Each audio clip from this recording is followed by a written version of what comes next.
Hola, hoy les voy a hablar de los mandatos. Esas órdenes que nos damos o que nos dan y que quedan grabadas en el inconsciente, dirigiendo nuestros sentires, nuestra forma de accionar y la forma de vivir en la actualidad.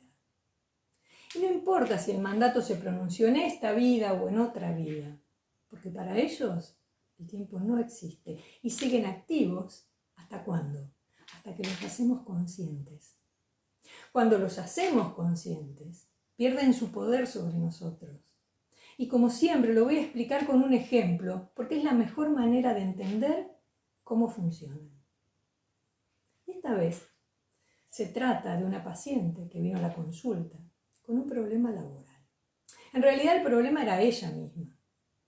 Trabaja en una empresa desde hace muchos años y había detectado que en cuanto se sentía reconocida o visible, le daba pánico y su comportamiento era de esconderse, retrotraerse, cambiar de área y empezar de cero. Se asustaba y generaba acciones para bajar esos escalones que tanto le habían costado subir.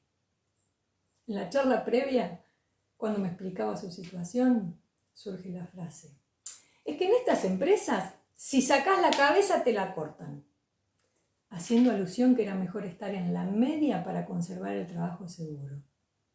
Claro, ahí se encendieron todas mis señales de alarma. ¿Dónde le cortaron la cabeza? Es lo primero que me pregunté.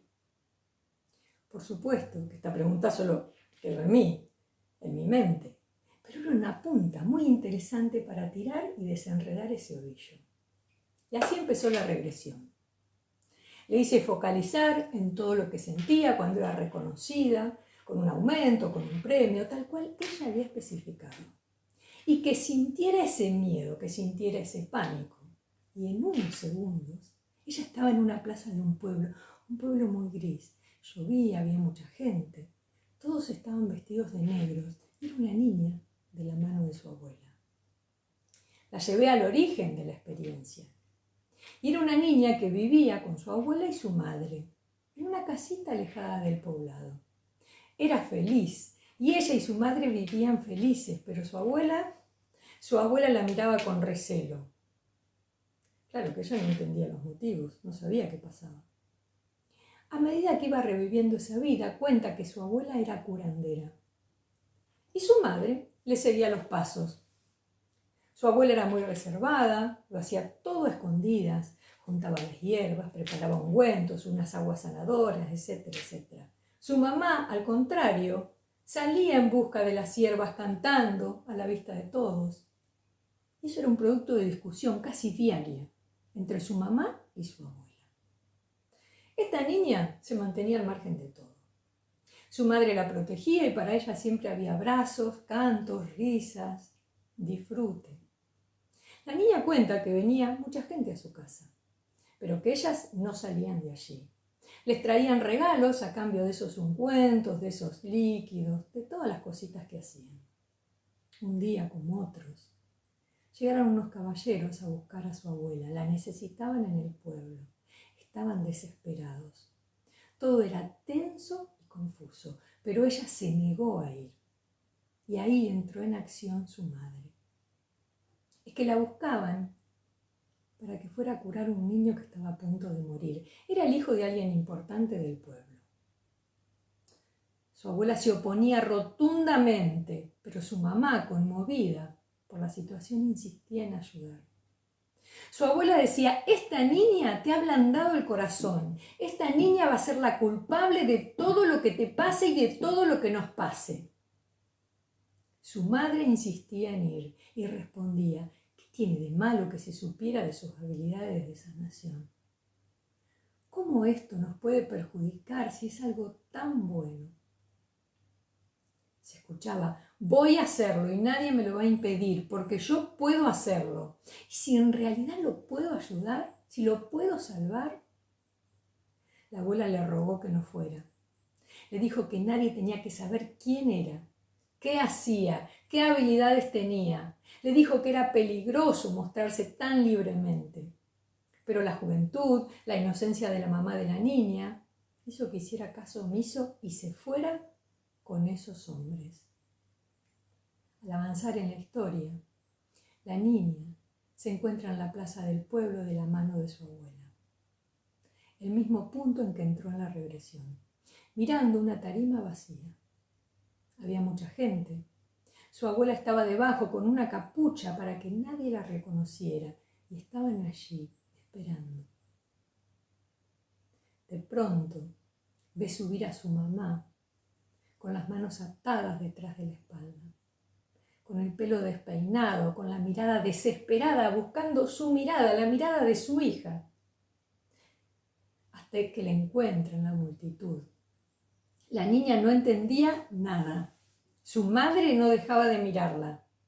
La ponen de rodillas, la cabeza sobre un tronco, y viene un señor con un hacha y en unos segundos se la corta. Le corta la cabeza a su mamá.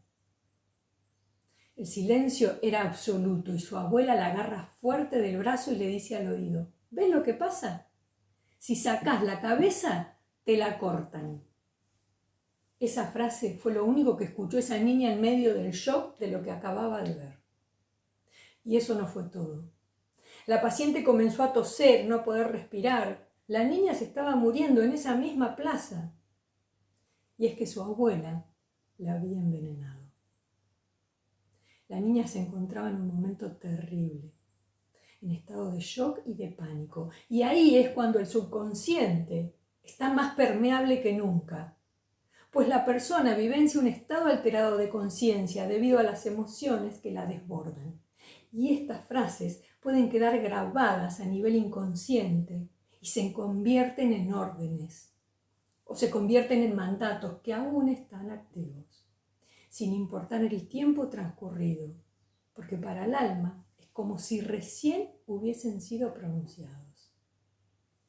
En estas circunstancias, lo que pasa es que luego nuestro inconsciente las asume como si fuesen conclusiones propias. Se trabajaron muchas cosas en esta regresión, pero centrándonos en este mandato, las preguntas para hacerlo consciente son: ¿y esto de si sacás la cabeza te la cortan, qué te hace hacer en tu vida como tal? ¿Qué te impide hacer? Decirles que después de esta regresión pasaron cosas, muchas cosas. Se fumó el pánico ante un reconocimiento en su empresa. Lo podía disfrutar, lo podía mostrar. Y no solo eso, se despertaron memorias de esa sanadora que ella también era y que no pudo desarrollar porque murió de muy niña. Y hoy puede decirlo sin miedo y sin necesidad de ocultarse. Mi pregunta es: ¿qué y cuántos mandatos estarán condicionando tu vida hoy? Descubrirlos y hacerlos conscientes hacen que pierdan el poder sobre nosotros. Y para agregar algo más, qué importante es lo que le decimos a nuestros hijos o decimos de nuestros hijos cuando ellos están escuchando. Gracias por estar ahí. Gracias, gracias, gracias.